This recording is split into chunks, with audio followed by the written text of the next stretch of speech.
mon salut, par la présence du Seigneur Jésus, son sang m'a lavé, m'a racheté, et l'Esprit Saint m'a régénéré. J'ai l'assurance, j'ai l'assurance de mon salut, par la présence du Seigneur Jésus, son sang m'a lavé,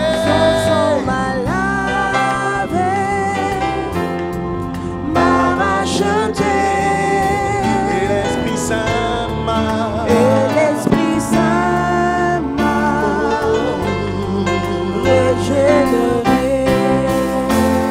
C'est mon histoire, C'est mon histoire,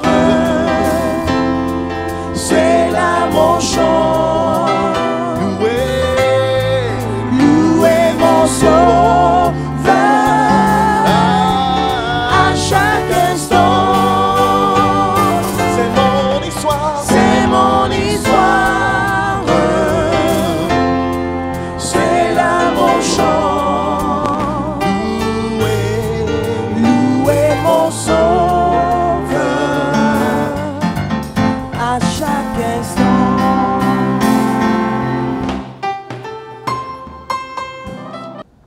Sinon, est-ce que Dieu ne passe pas par les gens pour faire des miracles? Il passe même par des païens pour accomplir sa volonté. Mais ceux-là ne sont pas sauvés. Dieu a utilisé Nebuchadnezzar pour accomplir sa volonté. Il a utilisé Cyrus, un païen, un roi païen pour accomplir sa volonté. Il peut utiliser n'importe qui pour accomplir sa volonté. Ça ne veut pas dire que tu es sauvé ou bien tu es enfant de Dieu.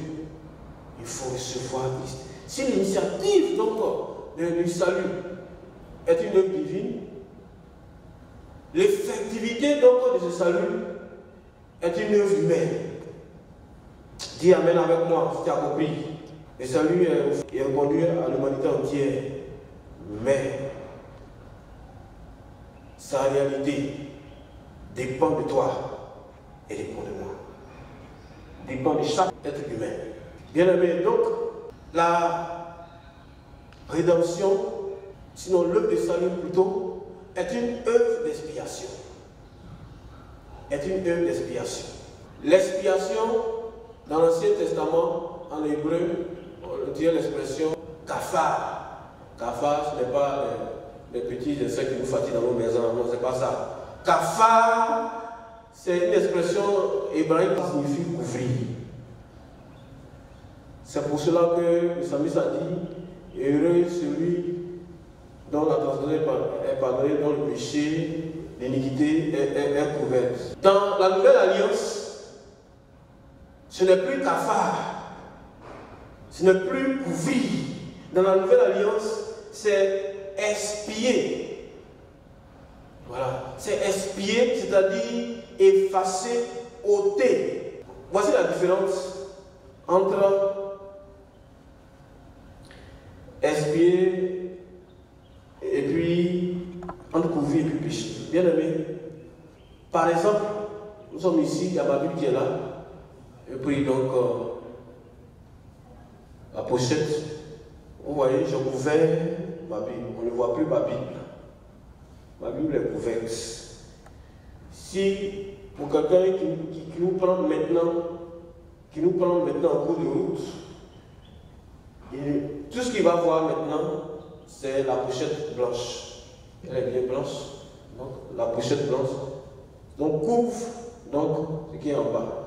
Vous ne voyez pas ce qui est en bas. Voilà. Oh, il y a quelque chose qui est en bas. Ce sont mes péchés qui sont en bas. Voilà.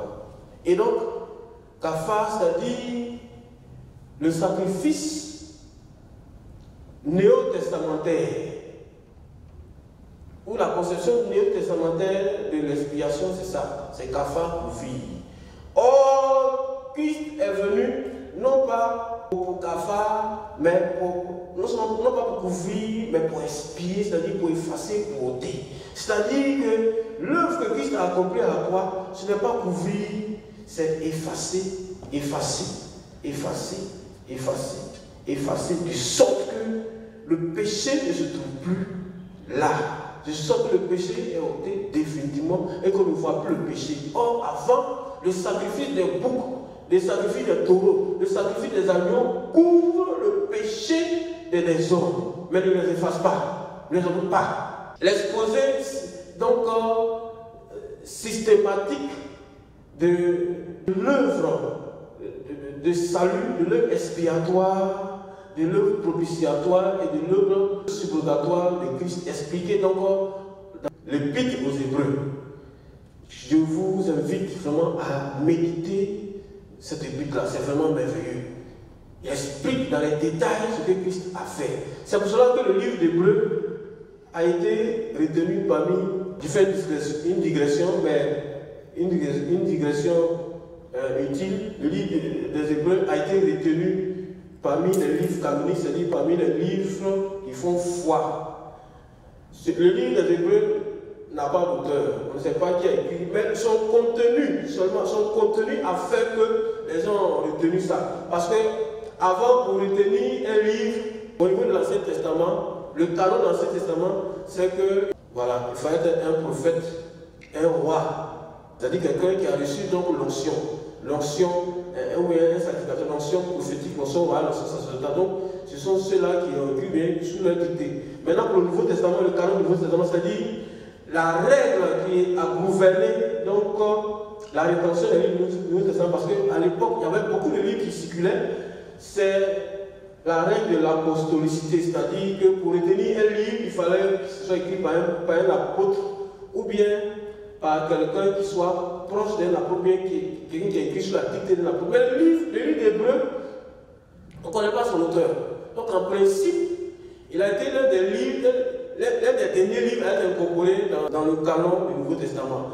Mais à cause de la profondeur et de la richesse donc, de l'enseignement sur l'œuvre expiatoire propitiatoire de Christ, on a retenu ce livre-là, ce livre merveilleux qui nous donne des lumières sur l'œuvre que Christ a accomplie pour l'humanité.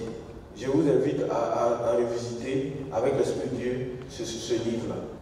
Et enfin, donc, l'œuvre de salut accomplie par le Seigneur est une œuvre de sanctification. Est une œuvre de sanctification. Je disais tantôt, nous sommes sauvés par grâce. Ça c'est vrai.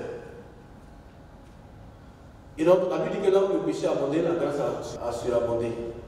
Mais est-ce que, parce que la grâce a surabondé, donc il faut que le péché maintenant déborde, il faut que l'homme s'adonne au péché? La Bible donne une réponse. C'est pourquoi, bien aimé, il faut faire tentation pour ne pas se piéger soi-même, pour ne pas se fouvoyer soi-même, pour ne pas se tromper soi-même et tromper les autres. Comme je dis, on peut tromper tout le monde, on ne peut pas tromper Dieu. La Bible dit clairement, bien aimé, écoute-moi bien, c'est très important pour la suite et pour ta destinée. Parce qu'après, il ne faut pas dire que, on m'a trompé, ou bien le pasteur monsieur m'a trompé, ou bien les pasteurs m'ont trompé. Mais si un pasteur te trompe, ça c'est grave. Parce que c'est toi et le pasteur qui vont assumer.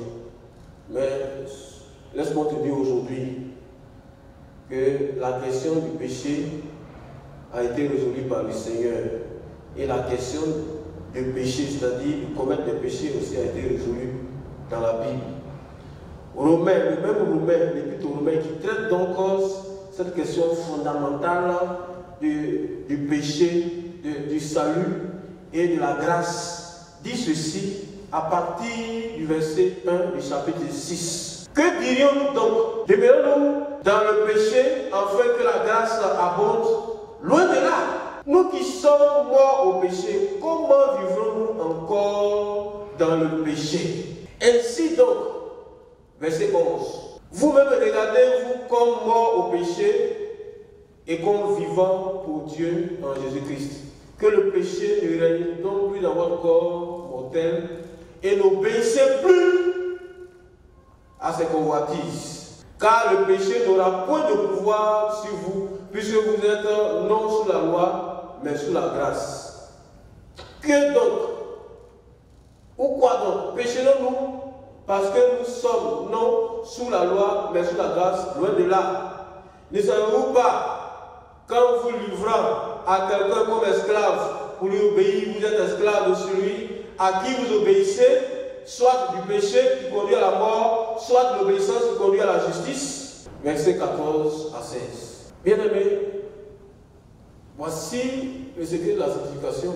La personne qui est morte en Christ, cela signifie qu'elle est morte au péché ou dans ses péchés.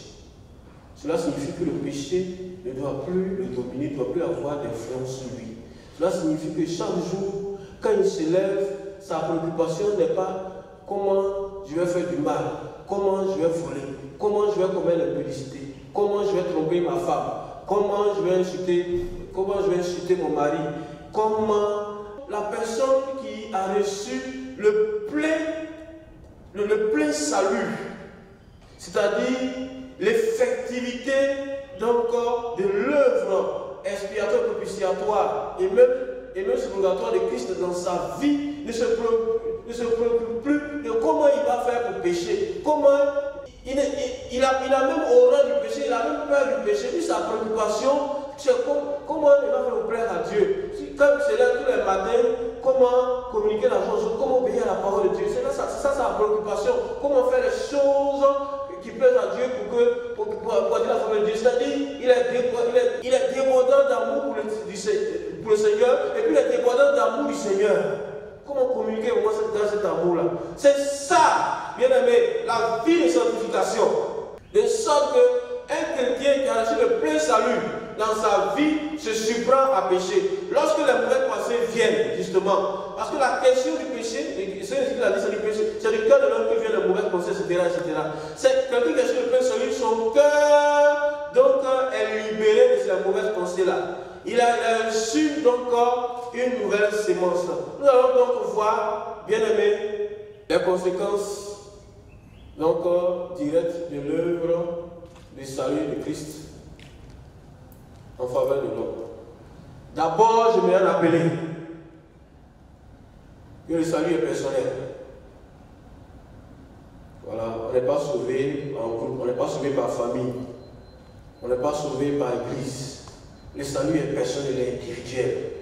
Si l'initiative a été prise par Dieu et que le salut est universel, l'universalité du salut ne réside pas dans le fait que tout le monde sera sauvé, tout le monde peut être sauvé. Et je sais même vu que tout le monde soit sauvé. Mais la réalité, l'effectivité dépend de chacun. Dépend de chacun. Bien aimé, c'est pourquoi je l'ai toujours dit, il ne faut pas laisser quelqu'un s'amuser avec ton salut. On peut s'amuser avec tout. Quelqu'un peut s'amuser avec ton argent, c'est pas grave. Quelqu'un peut s'amuser avec ta voiture, c'est pas grave. Il peut me gâter ça, c'est pas grave. Mais il ne faut pas qu'il va s'amuser à tout ça. Mais personne est un obstacle entre toi et Jésus, la source de ton salut. Personne. Même pas le plus loin des serviteurs de Dieu. Bien aimé, personne est un obstacle pour ton salut. Donc, ce matin, laisse-moi te dire que pour que l'œuvre que Christ a accomplie à la croix soit effective dans ta vie, il faut que toi-même tu prennes ça, tu récupères ça, tu acceptes ça. C'est-à-dire qu'il fasse le pas. Le Seigneur, il a fait pour lui. Il est venu sur la terre pour mourir pour toi et pour moi. Et puis il est parti. Il œuvre encore dans le monde par son esprit. Il a tout fait. Il a dit à la croix, tout est accompli. Tout est accompli. Hein. Il n'y a rien d'autre à faire. Il n'y a rien d'autre à ajouter. Tout a été accompli.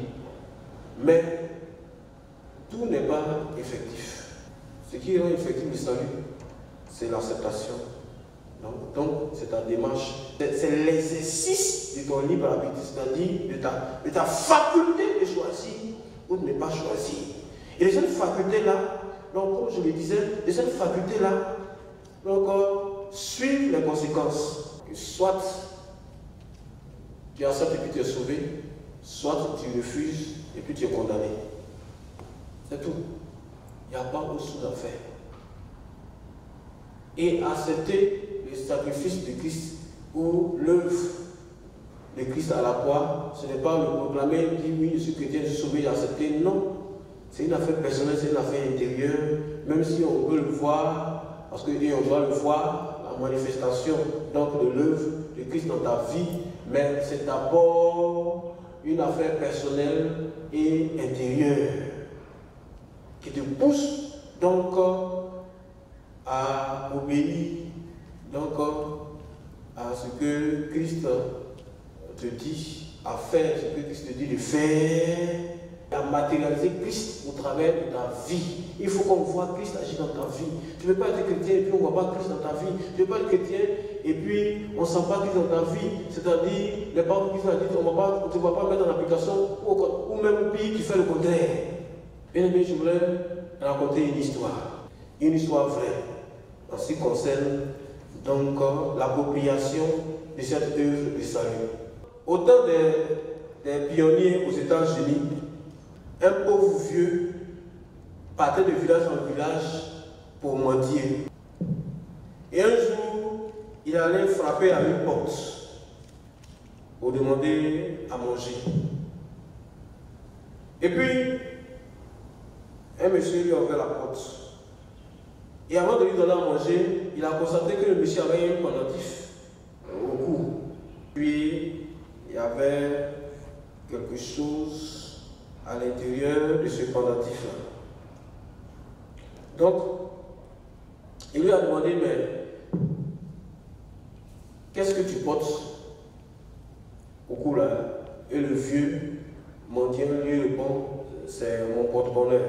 Donc, qu'est-ce qu'il va faire? C'est mon porte-bonheur. On lui a remis ça quand il devait quitter l'armée. Donc, le monsieur a pris, il a enlevé, il a pris, il a ouvert, et puis il a déroulé un vieux papier froissé qui était à l'intérieur. Il a déroulé ce papier-là. Il a commencé à lire le papier. Il a commencé à lire le papier, jusqu'à quand il a fini de lire, il a regardé le monsieur, et puis il a soupiré. Puis il a demandé au vieux soldat, mais ce que vous avez là, c'est un papier signé par le général George Washington lui-même, de sa propre main. Il va devenir plus tard président des États-Unis. Il donnait droit à l'homme, il donnait droit à une pension à vie. Donc, le vieux soldat se promenait pendant 30 ans, pendant plus de 30 ans, avec un décret présidentiel lui donnant droit à une pension à vie. C'est-à-dire que durant toute sa vie, jusqu'à ce qu'il ait son dernier souffle, on devait le nourrir, on devait s'occuper de lui, on devait lui donner l'argent de poche, tout lui donner une maison, etc., etc. Et le vieux avait ça à son cou et se promenait de village en village, de maison en maison, pour demander le monde pour mendier. Pendant 30 ans, il a vécu dans la misère, dans la pauvreté. Il ne savait pas qu'il avait l'occasion d'être définitivement à l'abri de la misère, de la pauvreté et du malheur. Bien aimé, si j'ai raconté cette histoire, ça peut être ton histoire, toi qui m'écoutes. Même si ce n'est pas une histoire similaire, ça peut être peut-être ton histoire de manière partielle. Parce que tu as peut-être cru en Jésus-Christ, mais l'effectivité de son salut n'a pas encore été réalisée dans ta vie.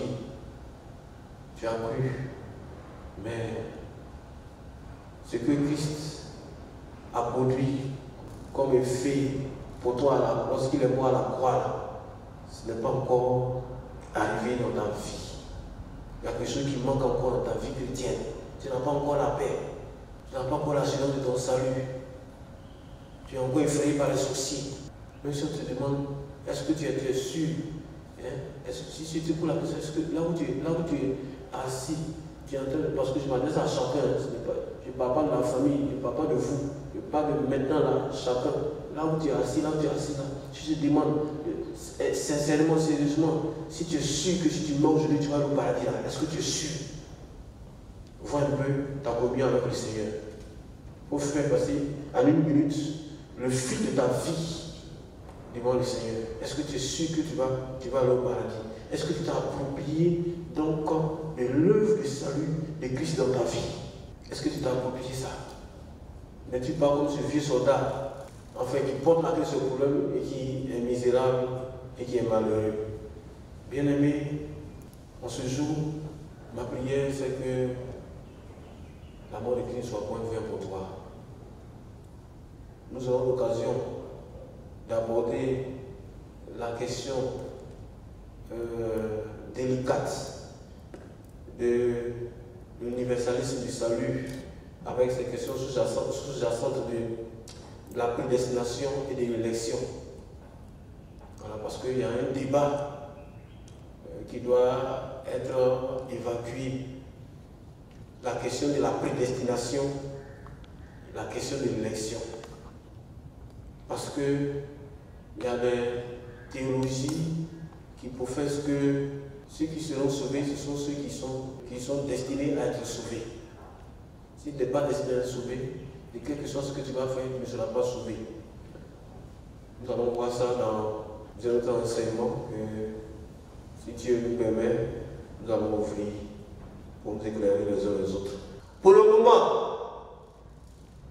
Christ a tout accompli. Il a lui-même dit à la croix, tout est accompli, il n'y a rien à ajouter. Mais entre tout est accompli, et puis tout est accompli pour moi, il y a une distance. Il suffit simplement de t'approcher du Seigneur Jésus-Christ, de l'inviter dans ton cœur, dans ta vie, d'accepter la plénitude de l'œuvre à la croix dans ta vie. Je dis, il faut non seulement accepter, mais il faut vivre cela. J'ai dit que Christ nous a racheté, nous lui appartenons. Donc il faut vivre ta vie de Christ. Si tu as vraiment accepté Christ, si tu es vraiment converti. Et je l'ai dit, avant de conclure, je reviens là-dessus, j'insiste là-dessus, que l'œuvre de salut en Christ doit pouvoir produire en nous ce qu'on appelle donc la régénération, la nouvelle naissance, opérée donc par le Saint-Esprit. Quand on est sauvé, c'est-à-dire qu'on est né de nouveau. On a changé notre nature, je parle tantôt d'une récréation. C'est-à-dire nous sommes revêtus d'une nouvelle créature, même si nous sommes dans ce corps mortel, mais nous sommes une nouvelle créature. Et quand Christ va venir, cette nouvelle nature va apparaître. Donc, un chrétien qui est sauvé est un chrétien né de nouveau, est un chrétien récréé, est un chrétien régénéré, un chrétien qui porte maintenant la vie de Christ. C'est-à-dire, il vit non seulement pour Christ, mais il vit en Christ et Christ vit en lui. C'est le sens de cette affirmation de Paul. Ce n'est plus moi qui vis, c'est Christ qui vit en moi. Donc dis Amen si Christ vit en toi. Et dis Amen si tu vis véritablement en Christ. Et dis Amen si tu as conscience que tu es né de nouveau. Nous allons nous arrêter là pour aujourd'hui et conclure donc cet enseignement en apportant justement la conclusion de John Wesley. Il a dit ceci, et je conclue donc avec lui en le citant. Tout ce que nous avons dit, dit-il, tout ce que nous aurions dû dire, nous aurions pu dire, se résume en ceci. La chute d'Adam nous a valu la mort de Christ. Si Dieu eût empêché la chute de l'homme, la parole n'aurait pas été faite chair. Et nous n'aurions pas pu voir sa gloire. Une gloire telle que celle du Fils unique venant du Père. Si, par un homme, le jugement de condamnation n'était pas venu sur tous les hommes, ni les anges, ni les hommes n'auraient jamais connu les richesses insondables de Christ, devenu notre frère par la circonstance, ainsi que la profondeur. Nous n'avons pas connu la profondeur de l'amour de Dieu qui est devenu par là même notre Père. Gloire donc soit rendue à Dieu pour son salut. Gloire donc soit rendue à Christ pour son œuvre parfaite accomplie à la croix. Gloire donc soit rendue à Dieu parce que je suis sauvé. J'ai l'assurance de mon salut par la présence du Seigneur Jésus. Lève-toi, tu vas chanter ce cantique avec moi. J'ai l'assurance de mon salut. J'ai l'assurance de mon salut par la présence du Seigneur Jésus. Son sang m'a lavé, m'a racheté, et l'Esprit Saint m'a régénéré. C'est mon histoire, c'est là mon chant, louez mon Sauveur à chaque instant. C'est mon histoire, c'est là mon chant, louez mon Sauveur à chaque instant. C'est mon histoire, c'est là mon chant, louez mon Sauveur à chaque instant. C'est mon histoire, c'est là mon chant, louez mon Sauveur à chaque instant. Amen. La paix et le salut, le plein salut de Christ sur toi, sur ta maison, sur le monde entier. Au nom du Christ, mort, ressuscité, glorifié pour toi et pour moi. Amen. Réservé à tous les enfants de Dieu. Hey!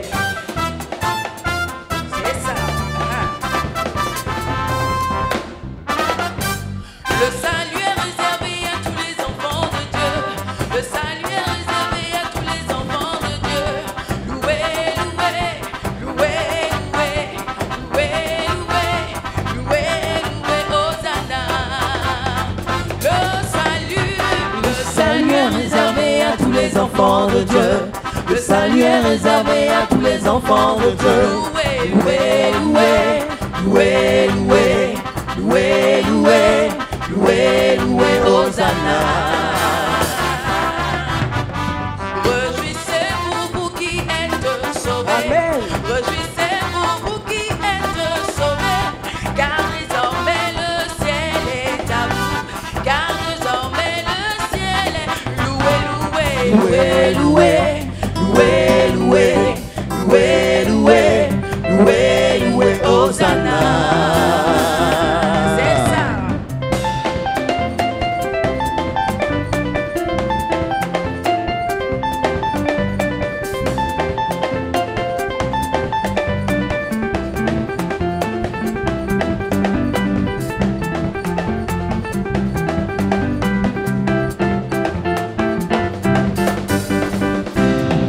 C'est ça.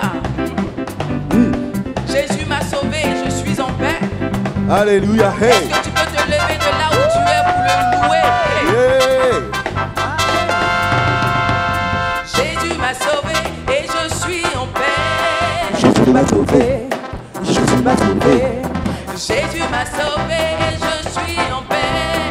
Il a essuyé mes larmes. Il a garanti ma vie. Il a essuyé mes larmes. Il a garanti ma vie.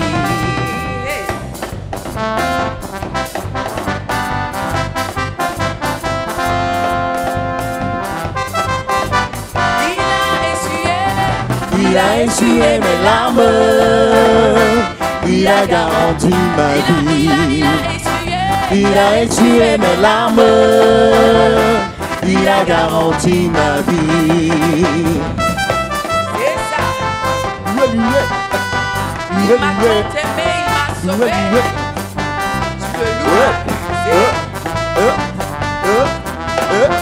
Tu veux louer?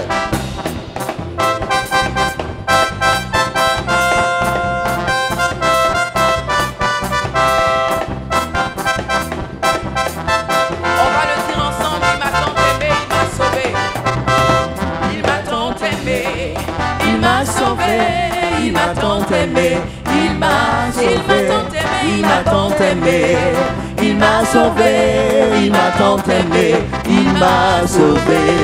On l'a cloué, cloué sur la croix, tout cela pour me donner la vie. On l'a cloué, cloué sur la croix, tout cela pour me donner la vie. Il m'a tant aimé. Il m'a sauvé, il m'a tant aimé, il m'a sauvé, il m'a tant aimé, il m'a sauvé, il m'a tant aimé, il m'a sauvé.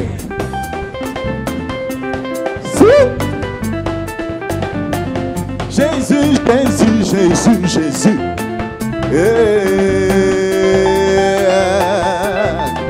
Tout le monde, louez, louez, louez, louez. Loué, loué,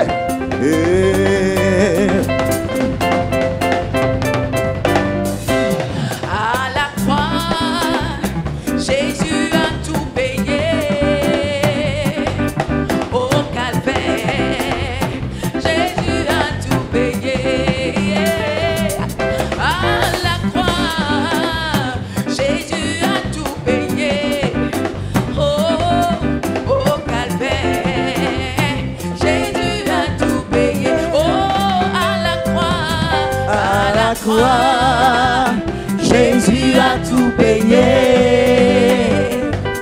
Au calvaire, Jésus a tout payé. À la croix, Jésus a tout payé. Au calvaire, Jésus a tout payé. Il a payé pour que j'aie le salut. Alléluia. Son sang est versé pour que je sois libéré. Il a payé pour que je sois restauré.